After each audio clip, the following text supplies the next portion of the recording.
Good evening, everybody. I'm going to start on time because, as you know, unless you have the bought version of Zoom, I can only spend 40 minutes with you. And thanks to everybody for joining us.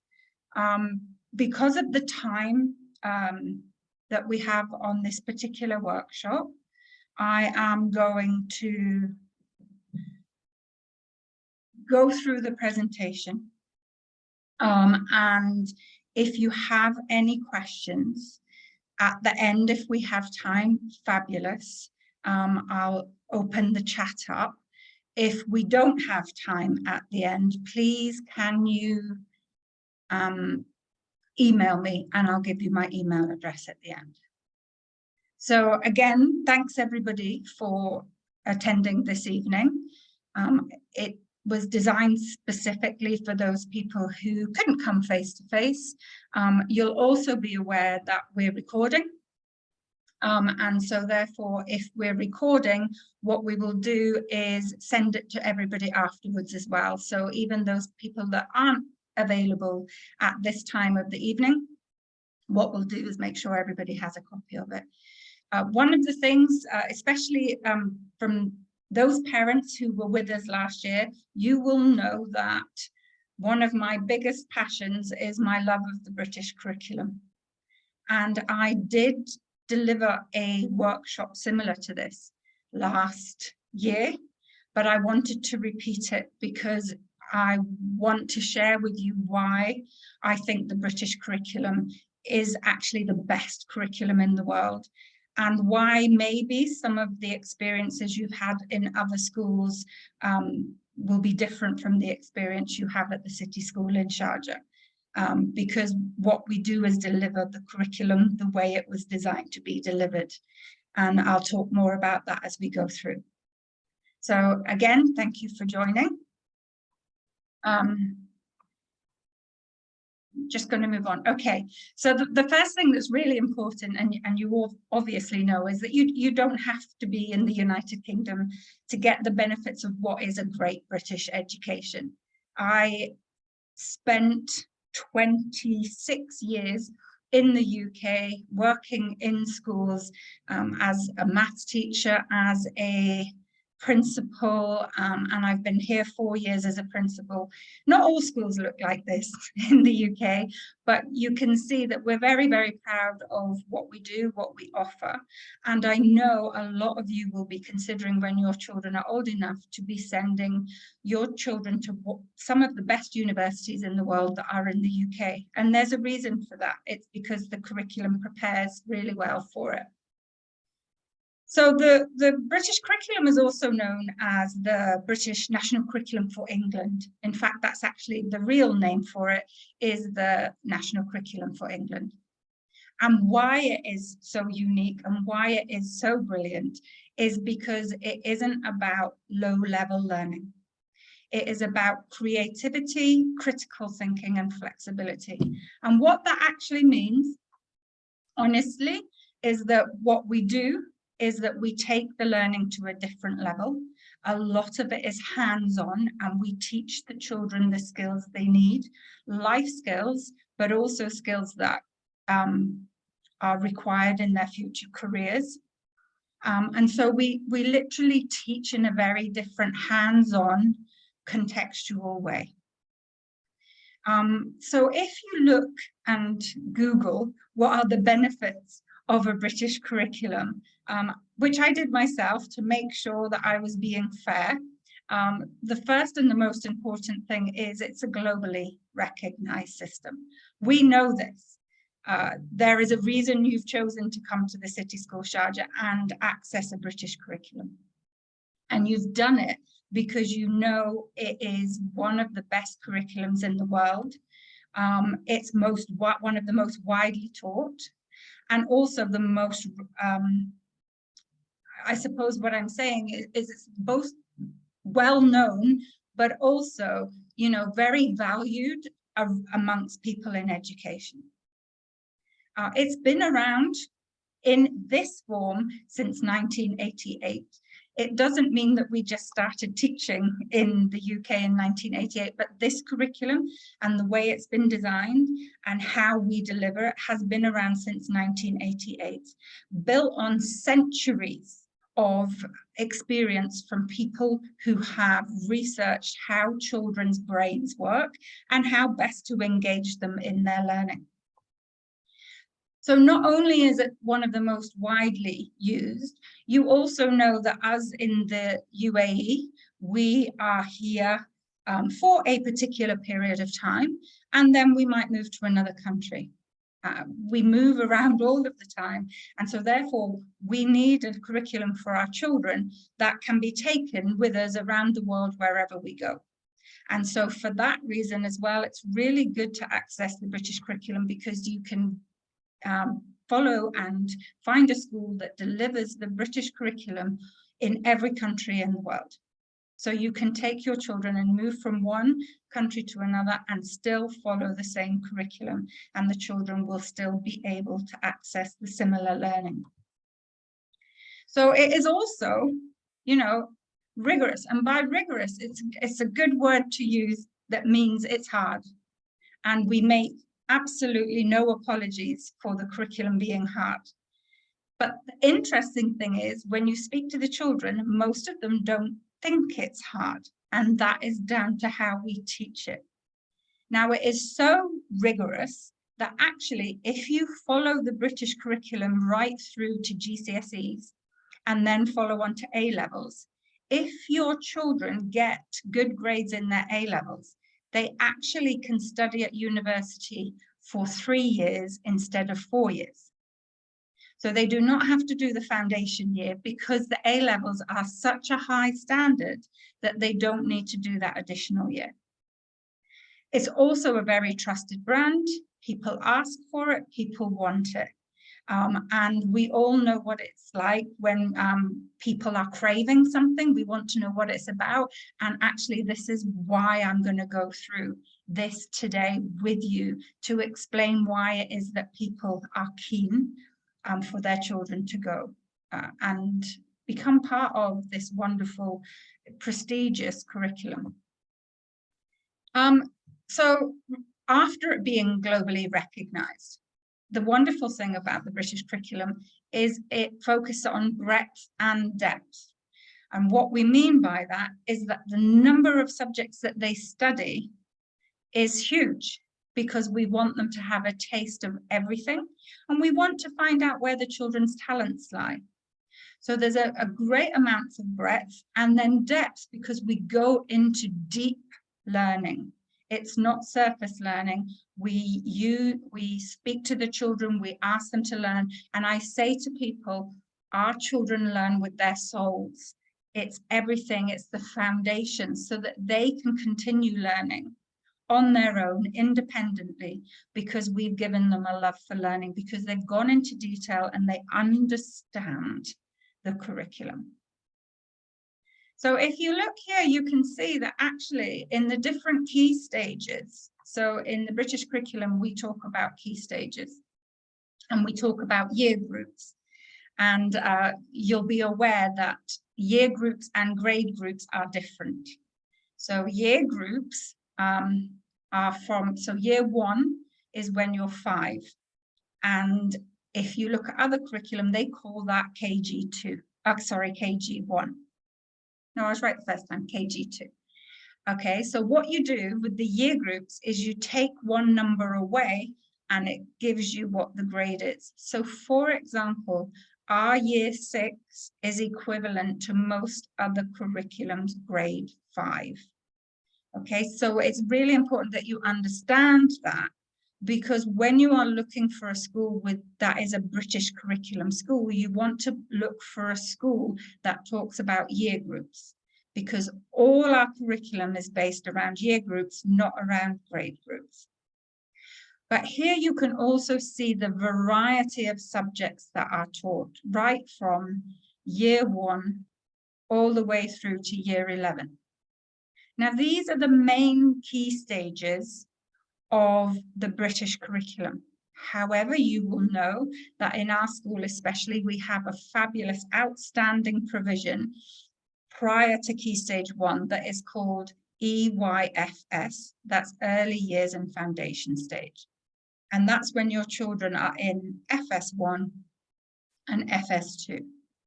And that's when we prepare them for Key Stage 1. But also, after Key Stage 4, when the children are 16, 17, that's when they go on to do their A-levels.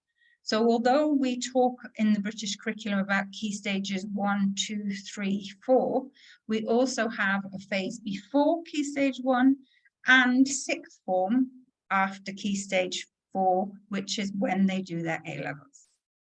But you will notice in Key Stage 1 and 2, the children follow a lot of subjects. And you will see that in Key Stage 2, for example, that there is a language that starts upper Key Stage 2, which is why this year our children are studying French in years 5 and 6. So all of the subjects that we follow are all part of the national curriculum. Now, in the UK as well, just so that you're aware, the primary school teachers, as we call them, or the homeroom teachers, as you might refer to them, they teach every single one of these subjects in Key Stage 1 and Key Stage 2. This is how we train them. It's a very important part of the British curriculum because what it is about is linking the subjects together and making sure that the subjects and how we deliver them make sense to children. So we have homeroom teachers that deliver all of the subjects, and this is specifically what they're trained to do. Now, you know, in the UAE and in our school this year, we do have a specialist teacher for computing or ICT. We also have a specialist teacher for music and for art and for PE. But usually it's the same teacher. But in this situation, we've actually got specialist teachers to teach those subject areas. So the reason why it's important that we have a main homeroom teacher in Key Stage 1 and Key Stage 2 is we link everything through what we call a thematic approach. So for example, at the moment, over the last 2 weeks, our teachers have been getting to know your children. And they've been getting to know what they love, what their hobbies are, where they have particular special talents. And we use all of this information to help us plan future lessons.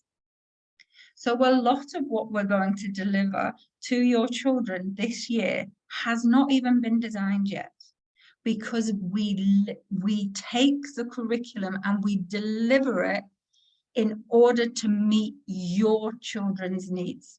We plan around them. So for example, if we have children who love dinosaurs, we will create lesson plans around dinosaurs, whether it will be writing a story in English, whether it will be counting dinosaur eggs in mathematics, whether in history we'll be looking at dinosaurs and when they used to exist and roam the world. So for all of this, we link it all together. And the reason we do that is because children understand it much better when you deliver a new concept in a context that they understand. So when you talk about adding and subtracting dinosaur eggs, it makes sense to them because they've been writing about this dinosaur in their English. And so it all links together because exactly how learning should be with younger children. And they understand and can relate it to something that they enjoy. So this is exactly how the British curriculum was designed to be taught, and exactly how I've been involved in delivering it in my various roles back in the UK. And if you go to any school in Britain, this is the kind of delivery that you will see. And the children are engaged, they love learning, they're hands-on, they are on the floor, outside, reading in all corners of the school. They're working with cubes instead of writing mathematics in their books. And everything that they're learning, they enjoy the learning and it makes sense, and they're learning at a higher level. So with that in mind, this is the different kinds of learning if you research. So there's shallow learning when you are revising for an examination and you force yourself to remember facts, and then as soon as the examination is finished, it's gone. That learning's gone and you go, phew, I can forget that now. I'm not going to be examined on that for a while. And so with that comes very shallow learning, because there's nothing to build on and they forget it very quickly. And so therefore in the city school in Sharjah, we are focusing on the higher level of learning, what we call mastery. When you've mastered a topic, you understand it fully and you can apply it. But even further than that, we like to try to get our children to work at greater depth, to fully understand what they're learning, applying it in very different contexts and different subjects, and they can explain what they've learned to their friends. So you know that they understand it and it is deep learning. So this is how we deliver the curriculum. For those of you who are in education or have heard about Bloom's taxonomy, it is a very clear model of ensuring that children are using what we call higher order thinking skills. So with children, what we do is we work at the top end of this. We are working with children to create.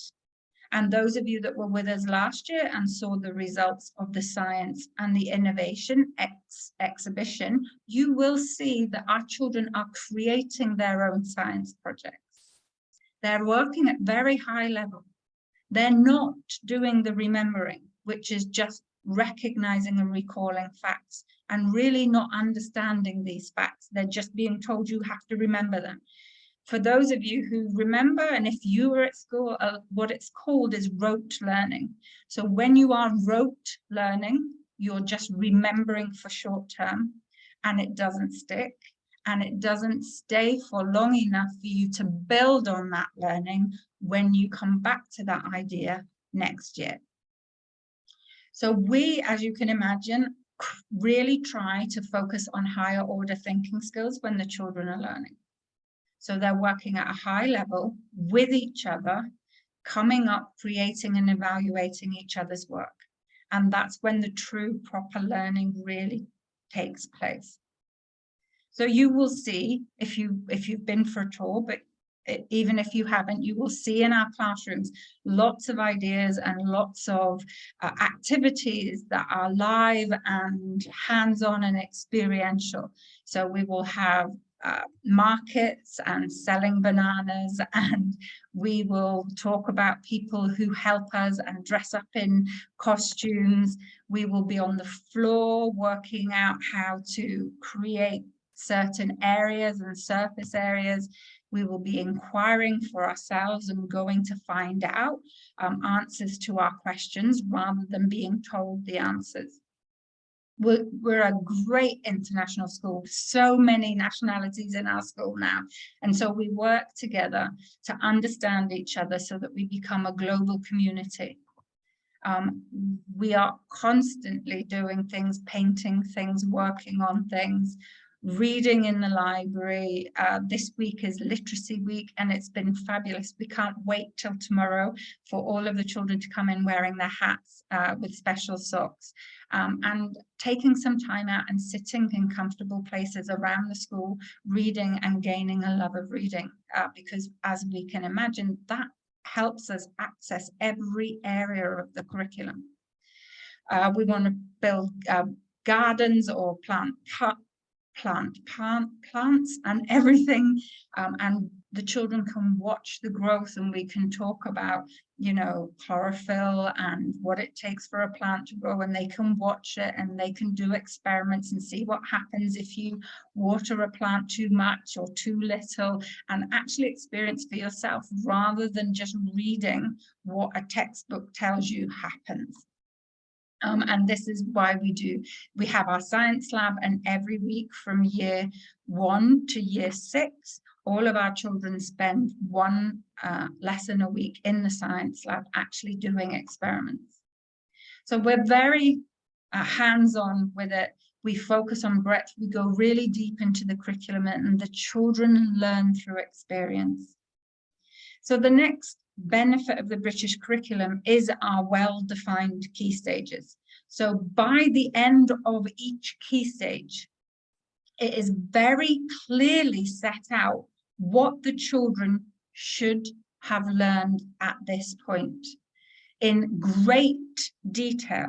So we as teachers can look and say, okay, we need to make sure the children are at this level by the end of the key stage. And it's our responsibility to make sure they're secure in all of these areas before they move on to the next key stage.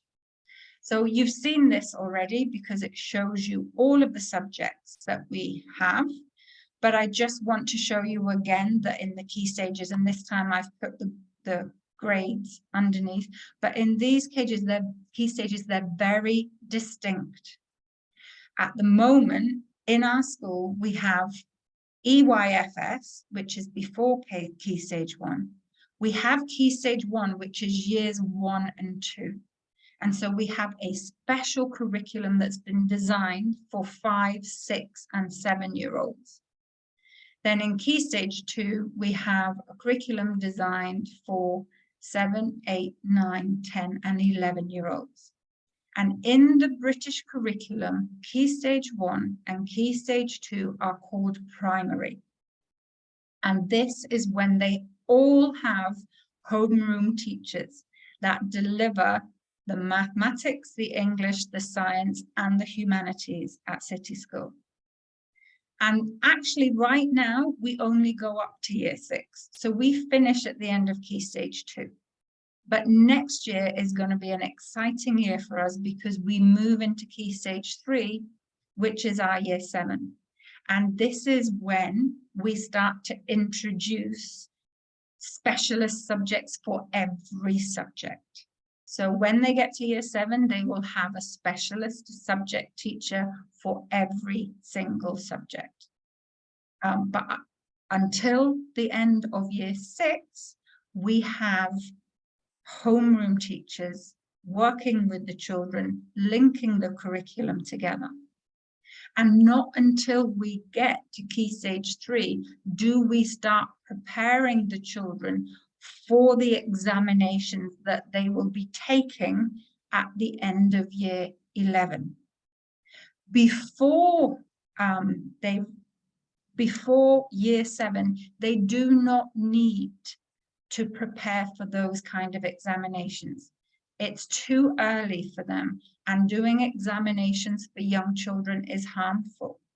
And so therefore we do not do formal examinations at City School Sharjah right now. And I'll talk to you more about why. So we have measurable and achievable goals designed on what went before. So our curriculum is also known as a spiral curriculum, which means we start at the bottom with a concept and we visit it in year 1. And then in year 2, we revisit it and then take it a bit further into more detail. And then year 3, we come back again and we visit it and then take it a bit further. So we keep going. So we build on what we've learned before, and our achievable goals just become a little bit more detailed and more difficult as the children get older.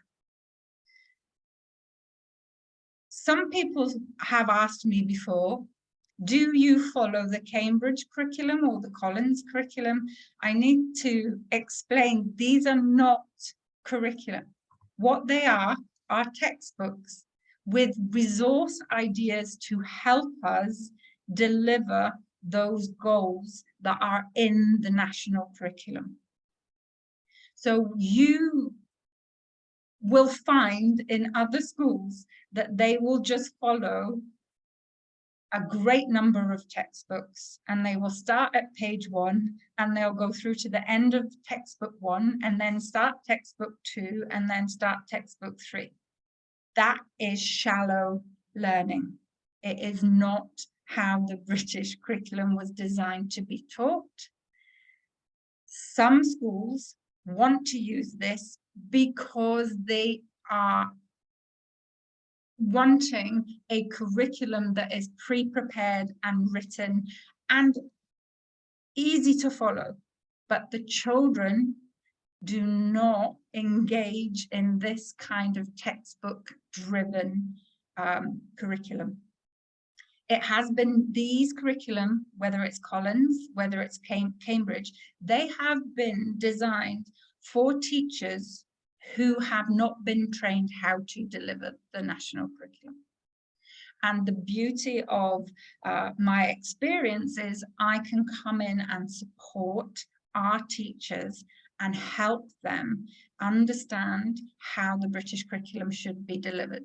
So we do not use these as a curriculum, we use them as a resource. So yes, we use Collins books. You will see them coming home, but we won't be following them through from page 1 to the end. That's not how it is. We will be trying to ensure that the children can follow the curriculum and achieve the goals, and we design the resources or use some of these resources to help us deliver those goals. So the actual national curriculum in England, this is the front page of it. This is the national curriculum. There's no Collins, there's no Cambridge, it's the national curriculum.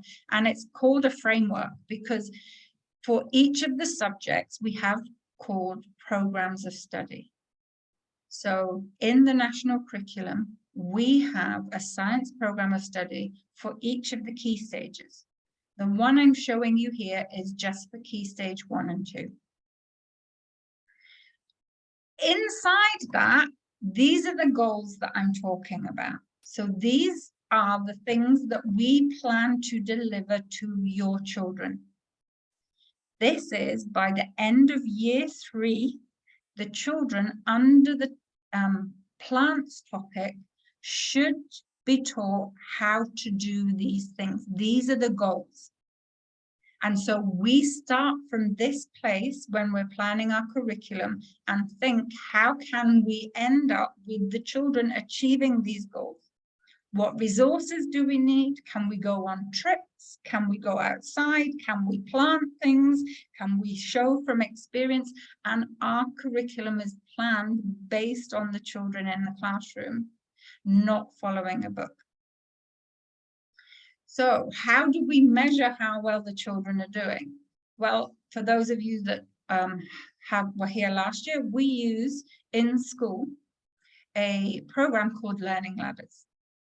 And we assess your children every single day. So when we are in the classroom, we are walking around, watching the children, supporting the children, and assessing how well they are meeting the goals in the national curriculum. So every minute of every day is focused on the progress your children are making. So on a Thursday, before our teachers leave the school, we will go to the curriculum goals that we have taught that week, and we will assess whether the children in each of the goals we've taught that week are beginning their journey towards achieving the goal, whether they are developing a bit further, so they're getting closer to actually being able to show that they can meet this goal. If we give 3 ticks, it means they're secure. And remember, before we talked about secure being actually where we need them to be. They're secure in this knowledge, they can complete this curriculum goal. So if a child can describe how seeds are dispersed to each other, or written, or tell the teacher, or do some homework, or even record a podcast about how seeds are dispersed and can do that, it means they're secure in that curriculum goal. Now, usually the first time a child is introduced to a curriculum goal, okay, they will always start with beginning. So don't panic if at the end of the week you go on and see that your child isn't yet secure. It's because we've only just started on this journey. And then finally, for those that are working at a real high level and are mastering a particular goal, we give them 4 ticks so they're at greater depth. So we complete this every week. And then you as parents have access to it at home. I'm going to speed up a little bit, make sure I get everything in. So you access this at home. We give you the login so that you can see live how well your children are doing compared to all of the learning goals in the curriculum. So we give you one login for all your subjects. So if you have 4 children at school, you don't have to log in 4 times. You log in once, we give you the login details, and you can see all the information about all of your children and how they're doing and how close they are to achieving the goals in the national curriculum. It can be accessed via any device. It's in the cloud. So we give you the URL or the website address, and you can access it, put your login details, and you can do it on a mobile phone, a tablet, a PC, however you find it easiest to do. And if you want more than one person in your household to have access to the account, or you've chosen to use a personal tutor and you think it might be useful for them to have access to this information, we can give you extra login accounts. So you can get this. So what does it look like? So for early years foundation stage, you will get access to what we call observations.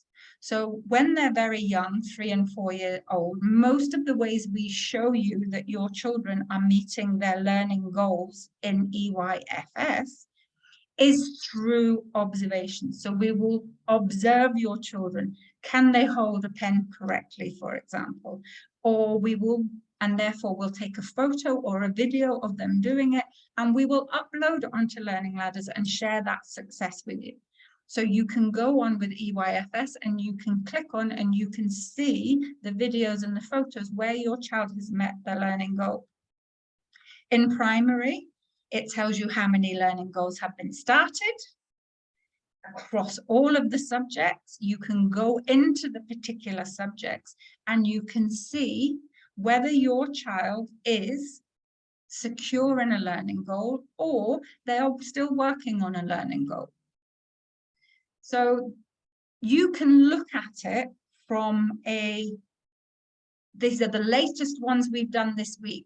So when you go on a Friday or a Saturday, you can see which learning goals are the latest ones we've actually started. And you can do it by subject. So if you want to have a look, okay, what learning goals have they met in writing? You can have a look at that. So you can find out when your child has started a new learning goal, and you can tell if they've started it, but not quite secure, because at the top right-hand corner there, you see a egg timer, and that says they've started, but they're not quite secure yet. We've just started talking about this goal. But you can also find out if your child has met any of the goals, and you can see that down the right-hand corner, it's a little green tick, which means your child is secure in that learning goal. But one of the best things about Learning Ladders is if you want to support your child in a learning goal that they haven't quite secured, underneath each of the learning goals, there is a little tab that you can click on that says articles. You click on it and it will tell you how to support your child in that learning goal. It will tell you how we teach it. So for example, if you can't remember how to teach long division, you can click on the article and it will show you how we teach that to your child, and you can support them with that. So one of the things that I've already mentioned, we do not do examinations. We do not put our children through examinations at the end of every term. We don't need to, because thankfully the British curriculum allows us to assess every single day. So we adjust our teaching every day based on how we're assessing. We don't wait till the end of term to find out if they understand something by examining them on it. We know every day, oh, Mohammed is struggling with this. I'm going to adjust the learning for him tomorrow so that we can spend a bit more time on it. And we know every minute of every day where the children's abilities lie, where their natural talents lie, based on constantly assessing throughout the day. So there's no examinations, there's none of this challenge at the moment. This is till the end of year 6. Next year into year 7, we start gradually preparing them for the examinations they will need to take in year 11, which are the IGCSEs. So we've talked about the main benefits, but we also, as a British curriculum, are very passionate on our extracurricular activities. And we also want to grow the children as individuals. This is not, those of you that know me know that we don't just teach academic subjects. We are teaching children social skills, the holistic, well-rounded individuals. We support them with everything that they need. We help them with their friendships. We help them with their social skills. We do all of this at the same time. And this is why the homeroom teacher is